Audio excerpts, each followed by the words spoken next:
बिस्मिल्लाहिर्रहमानिर्रहीम। अस्सलाम वालेकुम। आप देख रहे हैं 99 न्यूज और मैं हूं सुहेल चौधरी। न्यूज हेडलाइंस का बाकायदा आगाज करेंगे। वफाकी हुकूमत ने सैलाब मुतासरीन के लिए बिजली के बिलों में रिलीफ देने का फैसला कर लिया। जराये के मुताबिक वफाकी हुकूमत सैलाब मुतासरीन के लिए बिजली के बिलों पर general sales tax, FC surcharge और फिक्स चार्जेस खत्म करने पर गौर कर रही है।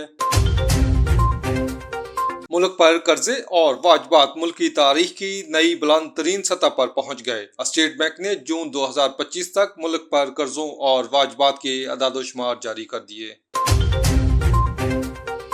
UN इजलास में शिरकत से रोकने के हरबे। अमेरिका का फलस्तीनी वफद को वीजा देने से इनकार।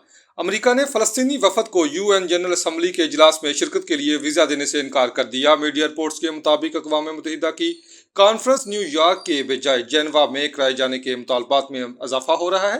ताहम जनरल असम्बली का इजलास आज से न्यूयॉर्क में शुरू हो रहा है, जिसमें फलस्तीन को तस्लीम करने से मुतल्लिक अहम फैसले भी मुतवक्के हैं। भारतीय अदालत ने मुस्लिम मुखालफ जज्बात भड़काने पर टीवी चैनल एंकर अंजना कैशिफ के खिलाफ मुकदमा दर्ज करने का हुक्म दे दिया। खातून एंकर ने 14 अगस्त को हिंदुस्तान की तकसीम का नामुकम्मल एजेंडा के नाम से प्रोग्राम पेश किया और इस बात को उजागर किया कि 1947 में 4 करोड़ भारतीय मुसलमानों में से सिर्फ 96 लाख पाकिस्तान गए। एंकर के खिलाफ दरखास्त में रिटायर्ड पुलिस अफसर अमिताभ ठाकुर ने मौक़िफ़ इख्तियार किया कि अंजना कैशिफ ने भारतीय मुसलमानों को नापसंदीदा बोझ के तौर पर पेश किया है। जहरीले, तबाहकुन और तफरका अंगेज प्रोग्राम से फिरका वाराना मुनाफरत फैलाने की कोशिश की गई है।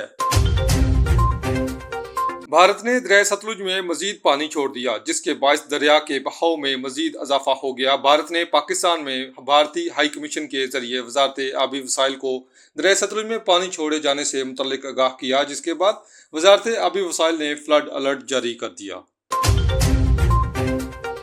गजा में इसराइली फौज की खूनरेज कार्रवाइयों का सिलसिला न थम सका। काबिज फौज ने गजा में मजीद 52 फलस्तीनियों को शहीद कर दिया। अरब मीडिया के मुताबिक सहूनी फौज ने रिहायशी इमारतों और पनाह गजीनों की कैंपों पर हमला करके फलस्तीनियों को निशाना बनाया। पाकिस्तान भर में सोने की फी तोला कीमत में बड़ा इजाफा देखने में आया है। जेम्स एंड ज्वेलर्स एसोसिएशन के मुताबिक मुल्क में सोने की फी तोला कीमत में 6100 रुपए का इजाफा हुआ है, जिसके बाद सोने की फी तोला कीमत 3,84,000 रुपए हो गई है। न्यूज स्टूडियो से फिल वक्त इतना ही। मजीद खबरों और अपडेट्स के लिए देखते रहिए 99 न्यूज।